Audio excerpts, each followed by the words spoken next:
आप और हम सब के दर्शकों को नमस्कार। आज हम एक नए विषय पे बात करने जा रहे हैं।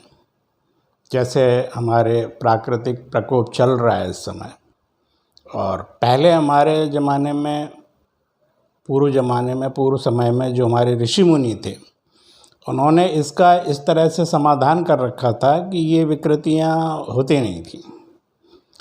पहले हमारे यहाँ हवन होता था। आज हम हवन के ऊपर बात करेंगे। हवन क्या था, हवन का अर्थ क्या था, और हवन पे रिसर्च क्या हुई है, और विदेशों में हवन के ऊपर क्या हुआ है, इस बारे में बात करेंगे। हवन एक्चुअल में प्रकृति से जो हम लेते हैं, उसको प्रकृति को लौटाने की प्रक्रिया थी। प्रकृति बहुत शक्तिशाली है, प्रकृति में बहुत पावर है। प्रकृति ही सृष्टि को जन्म देती है। पृथ्वी में हम जो बीज डालते हैं, वो प्रकृति में जो तत्व मौजूद होते हैं, उन्हीं तत्वों को वो बीज वायुमंडल से अवशोषित करके पुनः परिवर्तित करता है। और हमारे वेदों में जो ऋषि मुनियों ने जो दूध चढ़ाने की, शिव जी पे पूजा करने की, घी अर्पित करने की, और जितनी जड़ी बूटियाँ होती थी वो अर्पित करने की और हवन करने की जो प्रक्रिया बनाई थी, ये वास्तव में ब्रह्मांड से जो हम लेते हैं, वायुमंडल से, प्रकृति से जो हम लेते हैं, उसको एक लौटाने की प्रक्रिया थी।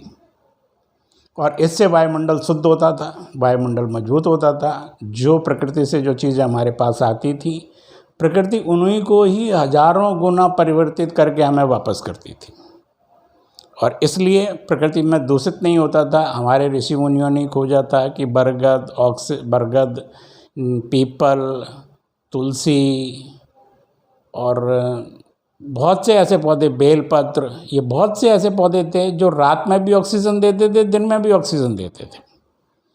और आज हम प्रकृति का जिस तरह से दोहन करते चले जा रहे हैं, और प्रकृति को हमने लौटाने की प्रक्रिया यानी हवन को जिस तरह से हमने छोड़ दिया है, ये सब उसी का परिवर्तित रूप है। और आज इसकी इतनी आवश्यकता महसूस हो रही है कि अगर हवन पद्धतियाँ होती और प्रकृति से हम प्रेम करते और प्रकृति के द्वारा अगर हम उसको पुष्ट करते जाते, तो वो भी हमारी सृष्टि निर्माण में हमारा साथ देती।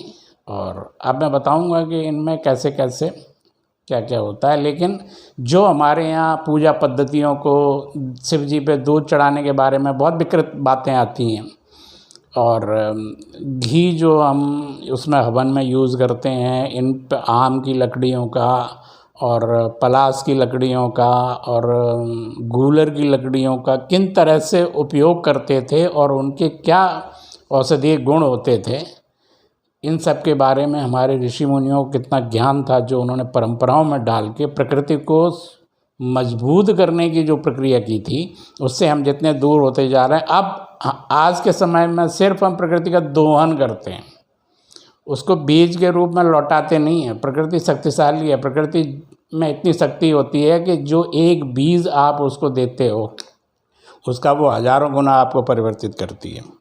और ये सृष्टि इन्हीं 5 योनियों पर टिकी हुई है, लेकिन उनके बारे में हम बाद में बात करेंगे, अगले अंकों में बात करेंगे। आज हम केवल हवन के ऊपर बात करेंगे कि हवन हमारे जीवन को, हमारी प्रकृति को किस तरह से पुष्ट करता था। फ्रांस में एक ट्रेडे नाम के वैज्ञानिक थे। उन्होंने इस पर रिसर्च की और उनको पता चला कि हवन में मुख्य तरह जो हम आम की लकड़ी का प्रयोग करते हैं, जब इसको जलाया जाता है तो उससे फॉर्मिक एल्डिहाइड नाम की गैस उत्पन्न होती है, जो एटमॉस्फेयर में, प्रकृति में बैक्टीरिया और वायरस दोनों को शुद्ध करती थी। और इस साइंटिस्ट को ये पता चला कि आम की लकड़ी का हिंदुस्तान की पद्धतियों में, वैदिक पद्धतियों में जो जला के जो उपयोग किया जाता था, उससे वायुमंडल में फॉर्मल्डिहाइड नाम की गैस जो होती थी, वो उस पे हवा को, वायुमंडल को शुद्ध करती थी। और जो ये पेड़ पौधे लगे होते थे जिनकी हम पूजा करते हैं, उनका पूजा करने को परंपराओं से जोड़े इसीलिए गया कि उनको हमें नष्ट नहीं करना है। वो जब पौधे होते हैं तब तो वो दिन रात ऑक्सीजन देते ही हैं, लेकिन जब वो पौधे समाप्त हो जाते हैं, सूख जाते हैं, उनके बाद भी उनकी लकड़ियों को सुखाकर जिस तरह से हम हवन में प्रयोग करते थे, तो उनसे जो गैसें बनती थी वो भी हमारे ब्रह्मांड में जो अशुद्धियाँ थीं, जो विषैले तत्व जो उत्पन्न हो जाते थे, उन सबको शुद्ध करने का काम करती थी। टाउटेक नाम का वैज्ञानिक ने भी हवन पे रिसर्च की और उसने ये देखा कि आधे घंटे में हवन करने के बाद धुएं के संपर्क में जो व्यक्ति रहते हैं उनमें टाइफाइड बीमारी के जो बैक्टीरिया होते हैं वो खतरनाक जीवाणु टाइफाइड के भी शुद्ध हो जाते हैं, उनमें भी कमी आ जाती।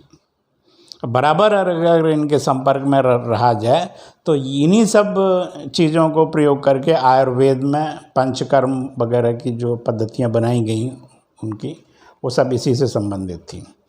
और हवन के महत्व को देखते हुए अब मैं विदेशों की बात नहीं करूँगा, अपने देश की बात करेंगे हम। लखनऊ के रिसर्च इंस्टीट्यूट में इसमें इसको परखने के लिए हवन सामग्री जुटाई गई।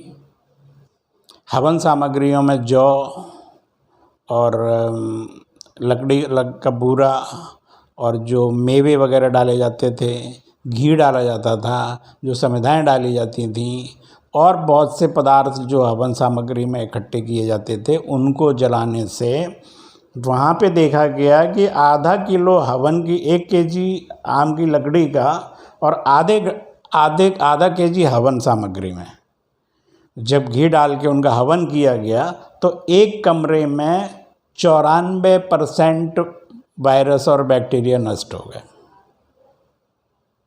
कमी आई उनमें। और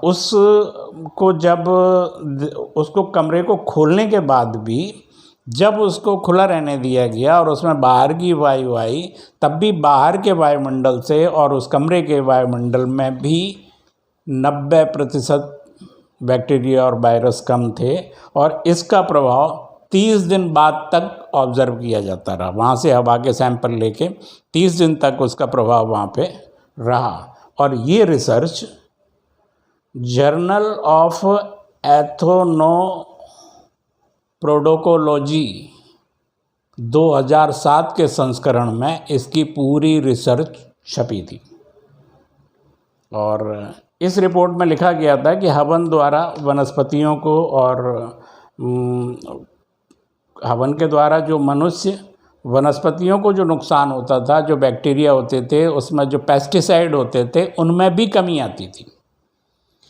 इसीलिए हमारे यहाँ खेतों में भी धुआं किया जाता था, जलाया जाता था, लकड़ियाँ जलाई जाती थीं और जो खरपतवार होते थे वो जलाए जाते थे। इन सबसे विषैली चीज़ें वायुमंडल की नष्ट होती थी और वायुमंडल में एक शुद्धता होती थी। और जो हमारे पेड़ पौधे होते थे वो ऑक्सीजन की प्रबलता इतनी होती थी कि जो आज हमारे सामने नई नई बीमारियां आ रही हैं और वायरस का जिस तरह से प्रकोप हम झेल रहे हैं, अगर ये हमारी हवन परंपराएं पुरानी वाली बनी होती और वो चलती रहती होती तो आज इस तरह की समस्या नहीं होती। अब हम आते हैं अपने वैदिक में, हमारे ऋषि मुनियों ने ग्रहों से इनको हवन को किस तरह से जोड़ा कि पूजा पाठ में, मंत्रों की शक्तियों में और मंत्रों की समाप्ति पे दशांश जो हवन करने की परंपराएं थीं और जो पूजा विधियां थीं वो तो थोड़ी कठिन है, उनको पे हम नहीं जाते हैं अभी। हम इसी पे आते हैं कि किस ग्रह के समाधान के लिए किस वनस्पति की हवन सामग्री में समिधा जोड़ने का जो उन्होंने किया, तो उसमें उन्होंने सूर्य के समाधान के लिए मदार की लकड़ी का प्रयोग करने के लिए बोला। मदार की लकड़ी का प्रयोग किया जाता था। जब सूर्य मंत्र जागृत किए जाते थे, सूर्य मंत्र के ब्राह्मणों से जप कराए जाते थे, उनकी ऊर्जाएं बनाई जाती थी और उन ऊर्जाओं को क्रियान्वित करने के लिए ब्रह्मांड में जो हम शक्ति परिवर्तित करते थे, उसके लिए जो हम हवन करते थे, वो हवन सामग्री में सूर्य के लिए मदार का प्रयोग होता था। चंद्रमा के लिए पलाश का प्रयोग होता था और मंगल के लिए खैर का प्रयोग होता था। बुध ग्रह के लिए चिड़चिड़ा वनस्पति होती है, बहुत छोटा सा झाड़ होता है उसका प्रयोग किया जाता था। और बृहस्पति के लिए पीपल की लकड़ी का प्रयोग होता था। और शुक्र के लिए गूलर की लकड़ी का प्रयोग होता था। और शनि के लिए समी का प्रयोग होता है। राहु को शांत करने के लिए दुर्वा को हवन में प्रयोग करते थे। और केतु के लिए कुशा होती है। अब कुशा के बारे में आप देखोगे हमारे ऋषि मुनियों ने इसको कितना इससे जोड़ा है कि जब हम अगले अंकों में पूर्व जन्म के ऋणों की बात करेंगे और किस ऋण से कौन सा ग्रह दूषित हो रहा है उसकी बात करेंगे, और वो कौन से ग्रह से प्रभावित होता है और उसकी वनस्पति क्या है, उनके रत्न क्या है, जब इनके बारे में जाएंगे तो आप देखेंगे कि केतु आपके जीवन में ईश्वरीय ऋण का प्रतीक होता है। और केतु के लिए कुशा का प्रयोग होता है। और कुशा पूजा में इतनी पवित्र मानी जाती है, क्यों? उन्होंने वनस्पतियों को, ग्रहों को, जीवन का कितना सरलीकरण किया था कि इन पेचीदगियों में तो हमें जाना नहीं पड़ता था। लेकिन अब जब विदेशों में रिसर्च हो रही है इनके ऊपर और ये देखा जा रहा है कि भारत की वैदिक परंपराएं जो 5000 साल इतना विज्ञान डेवलप था, वो इन चीज़ों का प्रयोग क्यों करते थे? इनमें कुछ न कुछ अर्थ जरूर है। तब उनको ये रहस्य मिल रहे हैं कि हम अपने वायुमंडल को शुद्ध करने के लिए वनस्पतियों को हवन के द्वारा, ग्रहों के द्वारा, मंत्रों के द्वारा, ज्योतिष में एक व्यक्ति को अगर हम एटॉमिक एनर्जी मान के चलते हैं तो उसके ग्रहों की दूषित अवस्थाओं को वो किस समय में आती हैं उनको शुद्ध करने के लिए मंत्रों और हवन की ऊर्जाओं का किस तरह से प्रयोग होता था। और इस वजह से ये सब बीमारियां होती नहीं थी। अब हम इस पे आते हैं कि इनसे प्रजा और संतान संबंधी इनसे जो होता था, जो हम वनस्पतियाँ यूज़ करते थे, इनका अर्थ क्या होता था? सूर्य के लिए जैसे हम मदार का प्रयोग करते हैं, चंद्रमा के लिए पलाश का प्रयोग करते हैं, तो इनके फल ये होते थे कि जब हम मदार का प्रयोग करते हैं तो वो रोगों का नाश करता था। सूर्य आरोग्यदाता है, सूर्य में प्राणवायु है, सूर्य की किरणों में प्राणवायु होती है। प्राणवायु का मतलब ऑक्सीजन जनरेशन का सबसे बड़ा कारक सूर्य की ऊर्जा ही होती है, सूर्य की किरणें होती हैं जो पौधों में फोटोसिंथेसिस के द्वारा ये सब जनरेट करती हैं। तो इसलिए जो मदार का हम प्रयोग करते थे उससे रोग नाश होता था। पलाश का प्रयोग सब कार्यों की सिद्धि के लिए किया जाता था, क्योंकि सिद्धियों का संबंध आपका मन से है, बुद्धि से है, विवेक से है, इन सब का। और इसीलिए मैंने जब कणाद के वैशेषिक दर्शन की बात की थी तो मन को मैंने परमात्मा, जीवात्मा और मन, इनसे जोड़ा था उसको उन्होंने। और पलाश से सब कार्यों की सिद्धि का होता है। पीपल प्रजा और संतान संबंधी कार्यों के लिए प्रयोग होती है। गूलर स्वर्ग जैसी संपन्नता के लिए, जीवन में वैभव, संपन्नता और जो आपका तेज होता है, ऐश्वर्य जो होता है, भोग जो होता है, उसके लिए गूलर का प्रयोग होता था। और समी जो होती है वो पापों का नाश करती है। दुर्वा दीर्घायु के लिए प्रयोग होती है। और कुशा सभी मनोरथों को सिद्ध करने वाला है, क्योंकि कुशा और केतु का संबंध ईश्वर से होता है। और ईश्वर के लिए केतु ग्रह से कुशा को प्रयोग किया जाता है। और आप जीवन में ज्योतिष के जब गहराई में जाएंगे और आप इसका अध्ययन करेंगे तो देखेंगे आप कि जितने भी महान लोग होते हैं उनका जाना और आना केतु की दशाओं में ही होता है। कहीं ना कहीं उनके जीवन में केतु नक्षत्र जरूर होगा, ये गंडमूल है, लेकिन महान आत्माएं इसी में ही आती जाती हैं।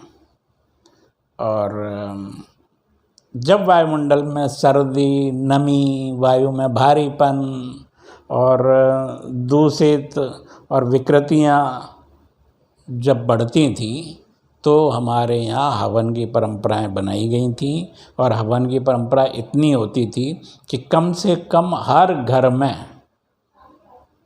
साल में 2-3 हवन तो हो ही जाते थे। बहुत कम कंडीशन में अगर हम माने तो पितरों की तृप्ति के लिए, या हर पूर्णिमासी को जो हमारी ये होती थी, पूर्णमासी में सत्यनारायण की कथा होती थी, सत्यनारायण कथा के बाद हवन का, सामूहिक हवन का, कोई बड़े बड़े त्यौहार होते थे उनमें जो हमारे गांव के जो मंदिर होते थे, उन मंदिरों में जो अनुष्ठान होते थे, अखंड रामायणें होती थी, उनके बाद जो हवन होते थे, तो उनसे वायुमंडल को वो ही तत्व वापस किए जाते थे और प्रकृति उनको फिर 1000 गुना करके वापस करती थी।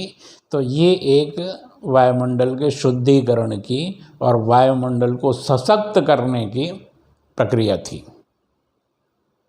और ये जब तक जितनी ज़्यादा चलती रही हमारे देश में, इस तरह की विपदाएं नहीं आई, और अभी भी इनका समाधान इसमें है।